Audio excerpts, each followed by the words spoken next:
Vocês vão perceber nesse vídeo que todos esses pastores que eu vou colocar aqui têm algo em comum. A Bíblia como única fonte de verdade. A Bíblia é a autoridade suprema. Mas será que é mesmo a Bíblia como única fonte de verdade? Ou é a interpretação de cada um que é a fonte de verdade? Depois desse vídeo, gente, só um cara muito orgulhoso mesmo para falar assim que a Bíblia está em primeiro lugar no protestantismo. Né? A Bíblia está em segundo, terceiro, quarto plano no protestantismo. Em primeiro lugar é a interpretação de cada um. Agora, será que tem algum problema a gente interpretar a Bíblia cada um do seu jeito?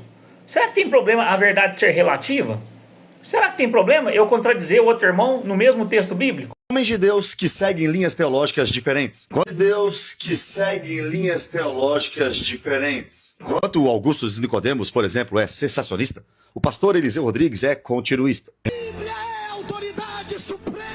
Grande Dias Lopes, na escatologia, é amilenista. Pastor Renato Torres, pré-milenista. César Cavalcante é pós-tribulacionista. E o pastor Juliano Fraga, pré-tribulacionista. Reverendo Leandro Lima, reformado. Já o pastor Osiel Gomes, um pentecostal. Carlos Augustus Vailate, arminiano. E o Marcos Granconato, calvinista. Perceba quem tem mais base bíblica e siga quem estiver mais perto da Escritura. A Bíblia é a autoridade suprema.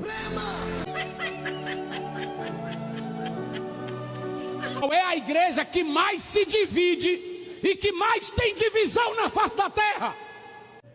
É nós mesmos. Eles não ouviram, não. É nós mesmos. Então você quer ficar com o padre ou você quer ficar com a Bíblia? Você quer ficar com o que o Papa está dizendo ou com o que a Bíblia está dizendo? Lá, né, do podcast dele, ele estava discutindo se os anjos fizeram sexo com os homens. E ele foi a favor dessa história. Heresias são interpretações erradas do texto bíblico. A Bíblia é a autoridade suprema. Eram os filhos de Deus em Gênesis 6. Começo pelo pastor Elias Soares. Opa, eu defendo que são seres humanos. Não existe um versículo que diz que diga que os anjos mantiveram relações com as mulheres. São anjos, pastor musical, é isso, pastor César? Bom, é isso que eu vou defender. É isso que eu vou defender. A Bíblia é a autoridade suprema. O maior inimigo do evangelho de Deus hoje na terra é a igreja evangélica. Por isso que eu sou adepto a uma nova reforma. Nova reforma? Uma nova reforma. O senhor diz reforma conforme a de Lutero? Sim, nós precisamos corrigir. Uma nova reforma ou uma renovação na reforma que já temos? Eu acho que quando a gente fala só de renovação, Fábio, a gente vai falar de pegar tudo que foi feito e ratificar. Não é só ratificar, é pegar algumas coisas que a reforma protestante não fez ou que se deteriorou e repensar para agora. A pergunta é, qual pastor vai liderar essa reforma? Qual pastor tem autoridade para falar e o mundo inteiro ouvir e acatar? Qual pastor que tem a autoridade para definir o que é doutrina, o que é heresia, o que está certo e o que é errado? A Bíblia é a autoridade suprema.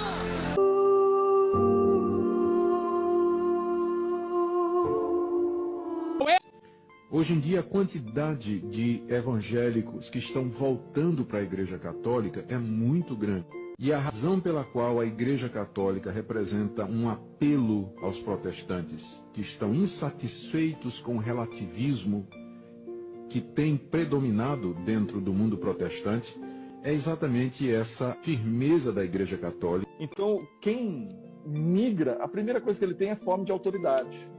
Ele não sabe o que ouvir.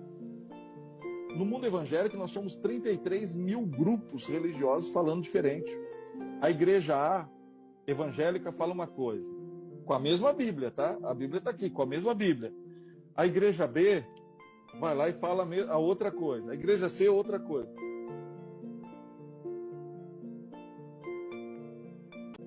Só que a igreja católica vem e diz assim, não, é isso daqui. Acabou. É aqui, é na Etiópia, é na África, é no Brasil, onde for. Então, esses que migraram, uma das coisas que eles colocaram é isso, a gente tinha fome de autoridade. Então, nós encontramos no romanismo, eles dizendo, né? Volto a dizer, eles disseram assim, nós encontramos o que? Autoridade. Nós encontramos um pai e uma mãe que diz o que a gente tem que fazer. Não está mais confuso. Você percebe? Então, isso mexe com o coração.